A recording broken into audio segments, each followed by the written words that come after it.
Hello friends, welcome to today class. This is Kamal RC from today class. और आज हम बात करेंगे खास श्रृंखला, खास जाल और परितंत्र के पिरामिड। और इस टॉपिक से जितने भी इंपॉर्टेंट क्वेश्चन बनते हैं उनके बारे में भी डिस्कस किया जाएगा। और लास्ट में मैं आपसे क्वेश्चन भी पूछूंगा जिसका उत्तर आपको कमेंट बॉक्स में देना होगा। आगे बढ़ने से पहले यदि टुडे क्लास को सब्सक्राइब नहीं किया सब्सक्राइब कर लीजिए और बेल आइकन भी प्रेस कर दीजिएगा। और जो छात्र कहते हैं कि उन्हें साइकोलॉजी समझ में नहीं आती है तो टुडे क्लास को ज़रूर सब्सक्राइब करें और जो प्लेलिस्ट है साइकोलॉजी वाली जा कर के ज़रूर देखें। ऐसे ऐसी ट्रिक्स, ऐसे ऐसे मेथड बताया गया है कि आपको साइकोलॉजी 100% समझ में आएगी और जीवन भर कभी नहीं भूलेगा। चलिए शुरू करते हैं। खास श्रृंखला। खास श्रृंखला यानी कि फूड चेन, एक दूसरे प्राणी को खाने का क्रम खास श्रृंखला कहलाता है। अब एक दूसरे प्राणी को खाने का क्रम क्या है? जैसे कि एक प्राणी खाता है दूसरे प्राणी को, इस प्रकार दूसरा तीसरे को खाता है और इसी तरह तीसरा चौथे को खाता है, तो एक श्रृंखला यानी कि चेन बन जाती है। इसे ही खास श्रृंखला कहेंगे। जैसे कि पेड़ पौधे हैं, पेड़ पौधे किसके द्वारा खाए जाएंगे? बकरी के द्वारा। और बकरी किसके द्वारा खाए जाते हैं? भेड़िया के द्वारा, और भेड़िया शेर के द्वारा। तो इस तरह एक क्या बन गई है? एक श्रृंखला बन गई है या चेन बन गई है, इसलिए इसे खास श्रृंखला या फूड चेन कहेंगे। इसी प्रकार घास स्थल का जो होता है श्रृंखला, उसको भी देख लेते हैं। घास है, घास को कौन खाता है? कीड़े मकोड़े। कीड़े मकोड़े किसके द्वारा खाए जाते हैं? मेढक। मेढक को कौन खाता है? सांप। और सांप को कौन खाता है? मोर। तो इस तरीके से क्या हो गया? इस तरीके से एक जो है श्रृंखला यानी कि चेन बन गई है। यही क्या है? यही खास श्रृंखला है। तो इसी को आगे डिस्क्राइब किया गया है कि एक दूसरे प्राणी को खाने का क्रम खास श्रृंखला, यानी कि जब एक प्राणी दूसरे प्राणी को खाता है तो एक चेन बनती है, एक श्रृंखला बनती है, जिसे खास श्रृंखला कहते हैं। तो इसको इस प्रकार से याद रखेंगे, ठीक है। खास श्रृंखला यानी कि फूड वेव। वेव यानी कि आप जानते हैं वेव का अर्थ होता है जाल, यानी कि खाद्य जाल। कई खास श्रृंखला मिलकर खाद्य जाल बनाते हैं। तो इसको कैसे समझेंगे?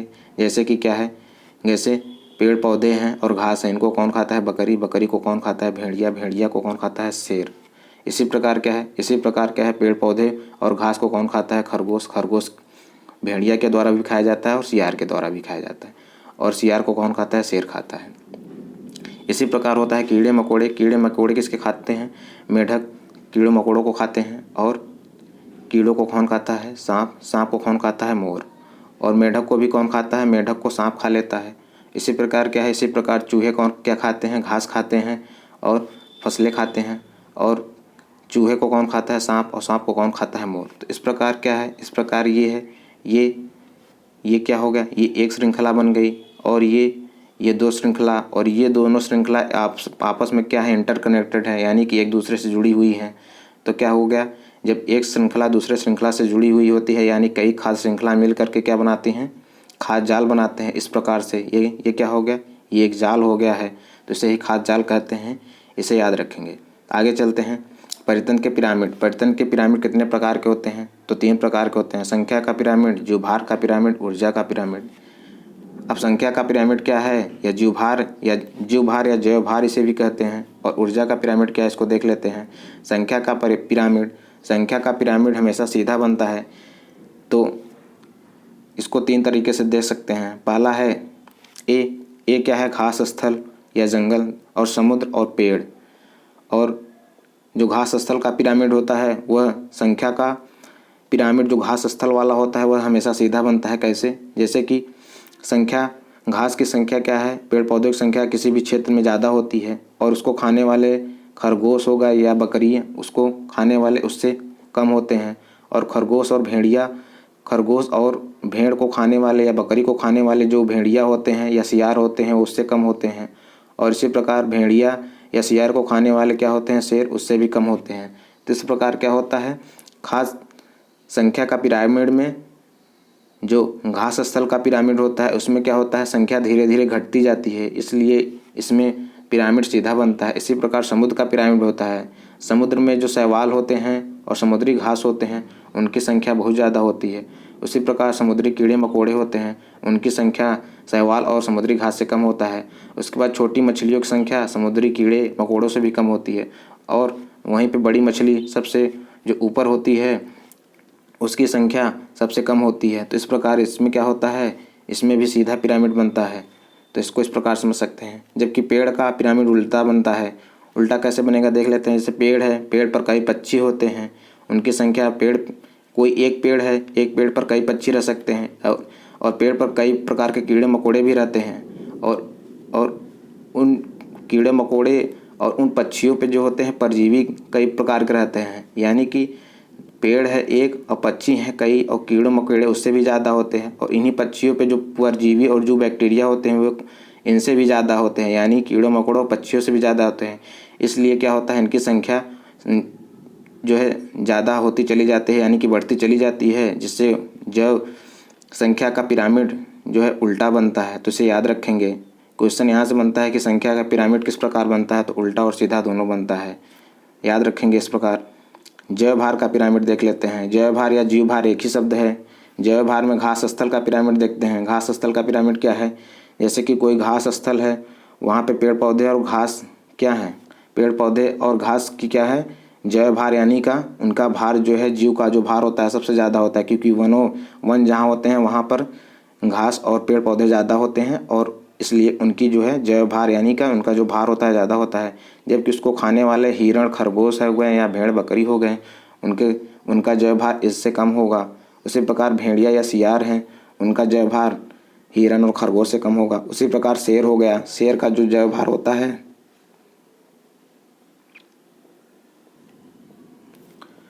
वह भेड़िया और सियार से भी कम होता है। इस प्रकार इसमें क्या होता है, इसमें एक सीधा पिरामिड बनता है, तो इसको याद रखेंगे। उसी प्रकार हम देख लेते हैं समुद्री घास, समुद्र में कैसा पिरामिड बनता है। तो शैवाल और समुद्री घास होते हैं, जिनकी संख्या जो है क्या होती है, संख्या तो ज़्यादा होती है लेकिन इनका जो है भार, जैसे कि एक घास का भार कितना होगा, बहुत कम होगा। उसी प्रकार जो समुद्री कीड़े होते हैं उनका भी भार क्या होता है, समुद्री घास से थोड़ा ज़्यादा होता है। जबकि वहीं पर एक छोटी मछली है, एक छोटी मछली का वजन क्या होता है, भार क्या होता है, वह कीड़े मकोड़ों से बड़ा होता है। जबकि वहीं पे बड़ी मछली हो गई जैसे कि व्हेल, तो इनकी क्या है, इनका जो है भार, जैव भार छोटी मछली से ज़्यादा होता है। तो इस प्रकार क्या हुआ, जैव भार बढ़ता जाता है तो इससे उल्टा पिरामिड बनता है। तो हमेशा याद रखेंगे जैव भार का पिरामिड उल्टा और सीधा दोनों बनता है। अब ऊर्जा का पिरामिड देख लेते हैं। ऊर्जा का पिरामिड सदैव सीधा बनता है। ऊर्जा का 10% नियम लिडमैन ने दिया है। तो लिडमैन ने क्या नियम दिया है, लिडमैन ने यह नियम दिया है कि प्रत्येक स्तर पर